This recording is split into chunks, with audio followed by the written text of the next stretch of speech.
A revolution is not won by the fearless. It's won by the feared.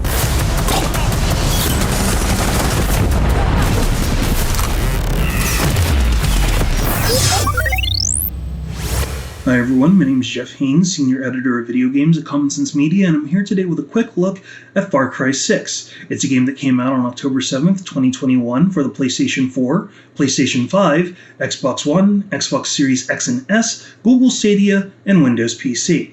Now we're going to do something a little bit different than the other Let's Play videos. We're going to get the content warnings handled up front because as much as we tried to cut around it, this is a mature open world action game. So you're going to see a lot of content that could be a little bit much for younger viewers. We tried to cut around as much of the language as we could, but there's going to be a lot of profanity both in Spanish and in English all throughout. So we're just giving you ample warning there. There's also a lot of substance use that you'll see within some of these clips. As you can even see in some of the cutscenes on screen right now, you'll see alcohol, tobacco, you'll see a lot of drugs visibly shown, whether it's cocaine and opium or the Viviro drug. You'll even see your character Danny using painkillers in the midst of battle to heal himself from being wounded. You'll also find some mature dialogue sequences when it comes to sexual situations. Some characters are even referred to as sex workers, but probably the most overriding item that is definitely mature is the violent content. There is a ton of violence within this game, just so you know, whether it happens to be scenes of torture, execution, suicide. Some characters are shot at point-blank range within cutscenes. You'll use a machete on other characters. You can even use attack animals to attack enemies, and sometimes you might even have to kill animals yourself. So there's quite a lot of blood and gore that you will experience within some of the clips that you'll see today, as well as some of the gameplay itself. If you have any questions about some of the mature content that you can find, you can always look at our review over on commonsensemedia.org. We'll have a full breakdown of all of the pressure points that you might find within Far Cry 6. So what exactly is the game? Well, it's the latest installment in the Far Cry franchise, which frequently pits characters and players against seemingly impossible odds in very strange circumstances. Now, in the case of Far Cry 6, the gameplay takes place on the fictional island of Yara, which is set in the Caribbean and takes a lot of its influences from Cuba and the Cuban Revolution. In fact, the main antagonist of the game is basically El Presidente Anton Castillo, as you can see on screen right here, played very menacingly by Giancarlo Esposito. Now, Anton Castillo has discovered, with the help of his scientists, that this product known as Viviro can potentially cure the world's threat from cancer. Somehow they've managed to figure out that the tobacco grown on Yara's plantations has some magical property, but of course, as you can see within some of these cutscenes, not only to get this magical herb or magical medicine out, they resort to a lot of strongman tactics, whether that is rounding up dissidents and killing people outright in the streets, or enforcing basically slavery upon its people so that they can mass manufacture this drug and then sell it to the highest bidder, the highest pharmaceutical company, what have you. Obviously, the spin on it is that this is going to be their road to paradise, but as you can see, that road to paradise seems to be paved over with a lot of people's rights basically being trampled. So regardless of whatever Castillo is trying to put out as a brave and proud face, even saying that proud Yarans would help out in this effort to then make it seem that they're leading the world in eradicating cancer, there's clearly a lot of disingenuous comments that are being passed along. Now, as you can see right here, these are some of your friends, your main character's friends, who happens to be known as Danny Rojas. Lita and Alejo are two of the people that you've known since childhood, and the three of you are orphans. You are people that have grown up poor and, for the most part, have enlisted within the military to find a better life or find a way of surviving outside of the slums. Now, this allows you to select your character, and you can choose to be either male or female within this story.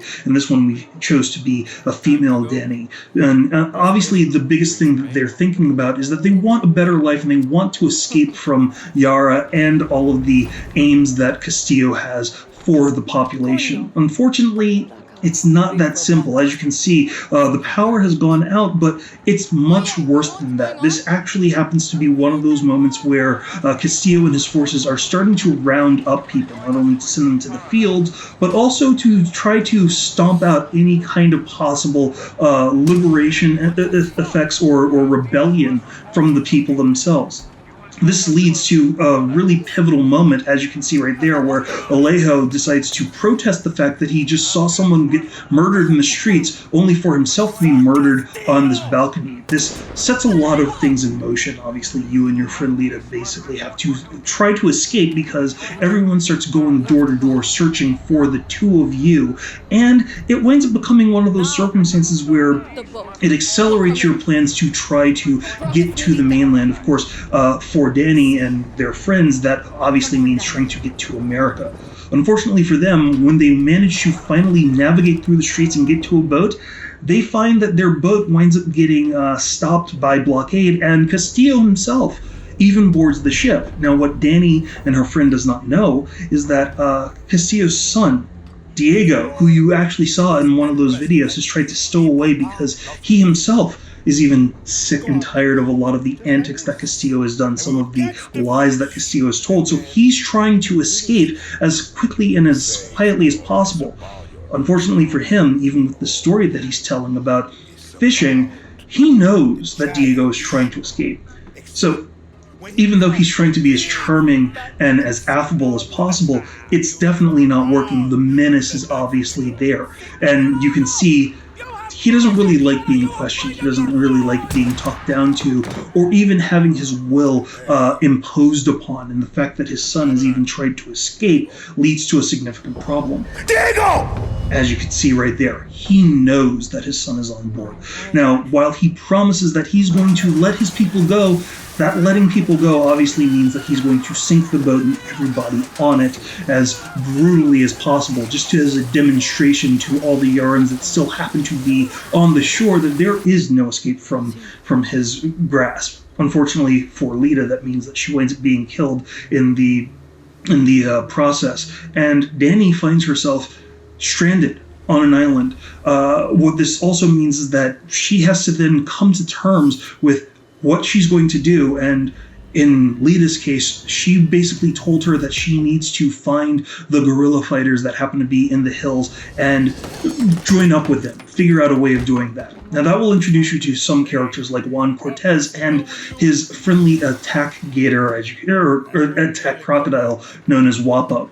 Now, what this means is that as the game progresses, you will wind up finding not only some of these more colorful characters, but in Wapo's case, you'll actually get them as what they call amigos, or allies in battle. As you can see right here, this is a firefight as you're leaving this one location, or this cantina, and you're being surrounded by Castillo's forces. And as you can see on the screen, Wapo is actually going around and attacking some of your enemies. You can even direct Wapo to go after certain people, and while he may be one of those characters that some of the enemies will immediately turn their guns on, you can also direct him specifically where to go, what to do, and how to attack. And the more you do that, the more his skills grow, meaning he'll become much more effective in battle and much deadlier when it comes to firefights.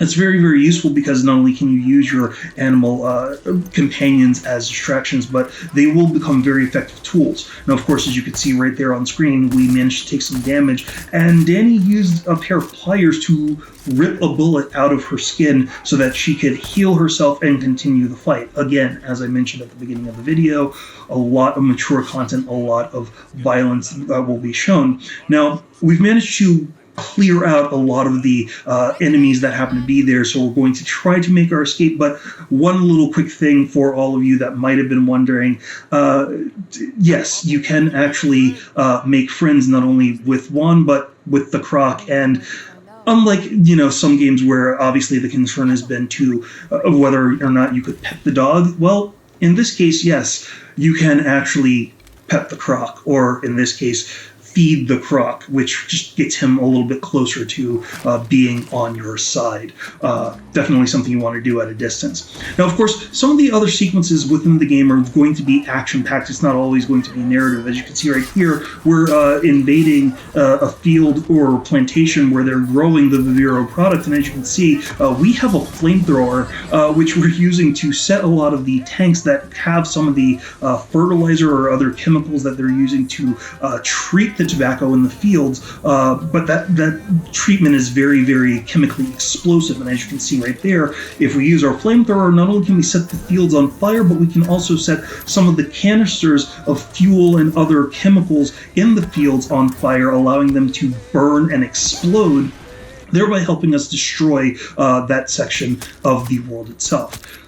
Aside from just destroying some of those places, there are going to be a couple of other tasks that you'll have, and obviously we're just going to give you a couple quick snippets. Obviously you've got the plantation destruction. Sometimes you might have stealth assassination missions, and you can pick and choose how you want to do this. As you can see at the beginning of this section, we chose whether or not we were going to take out the sniper that happened to be in one of the guard turrets to make our way a little bit easier, but here and there, sometimes you need to pick and choose when you decide to go stealthily into an area, and sometimes when you need to make a loud bang. In this case, we're going to use a special weapon that you wind up getting a little bit early on in the game, which is called a Suprema, which gives you certain powers. This particular pack itself is kind of like a rocket launcher where you can launch a volley of rockets and missiles at your target and obliterate that entire base or outpost.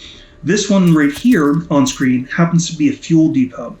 Here and there, as you're going through the entire game, you're going to find a wide variety of these missions, whether it's liberating areas, acquiring fuel depots, opening up checkpoints, whatever it happens to be. All of these are going to be very key towards the effort that you're using, mainly because as you start making progress, attacking different places that Castillo's forces have, and quote-unquote liberating them for the guerrilla fighters, the guerrillas are going to be able to use that to strengthen their hold on territory, thereby changing over and gathering much more strength to their side and getting more people to support them in their efforts to overthrow Castillo and the government.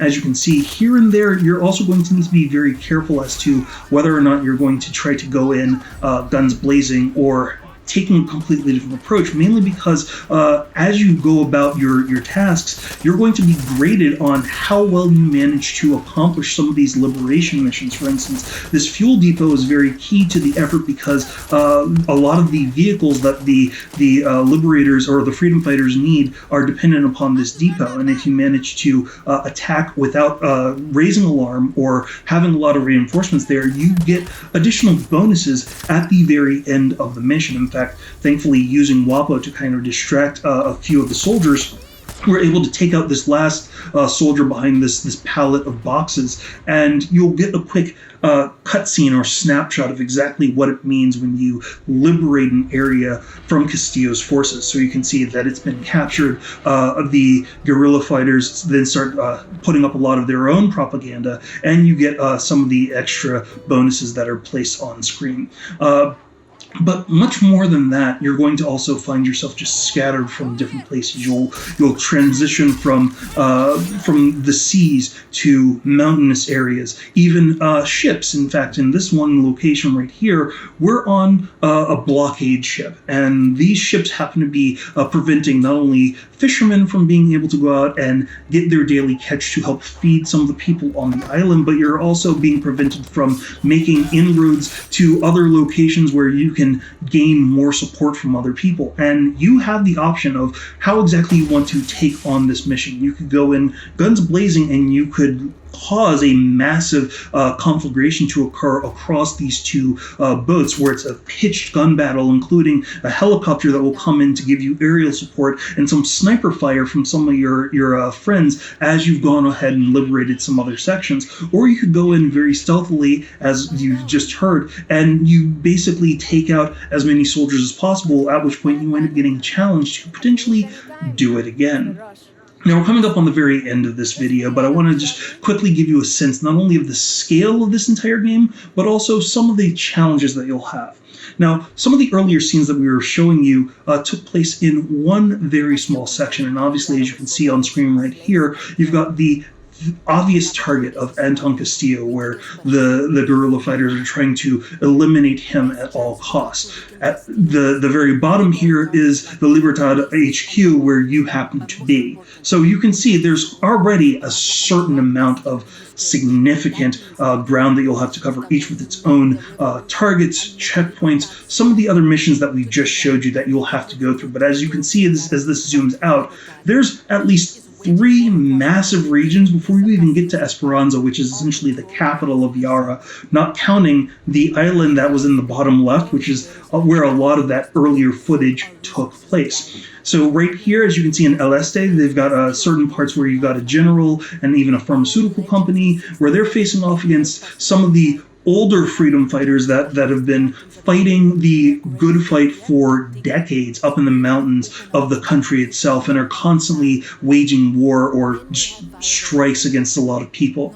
In the middle of the country, you've got a lot of the propaganda, mainly because this is a section that is very rich in resources. It has a lot of very significant power when it comes for the regime, and you find out that you have a radio duo that are really kind of broadcasting a lot of Libertad's information to the people, and unfortunately they've gone radio silent, so you have to try to figure out what's going on and if the person that is heading up the Ministry of essentially disinformation has something to do with that. And in the northern part, you have another general who is kind of leading another push, and there's been a family that has really been fighting against them tooth and nail to try to establish their own foothold as well as keep Castillo's forces from overexerting themselves in the process. Now, you'll have the option to pick and choose exactly how you want to go about this entire attack, but it's up to you. Let's a very quick look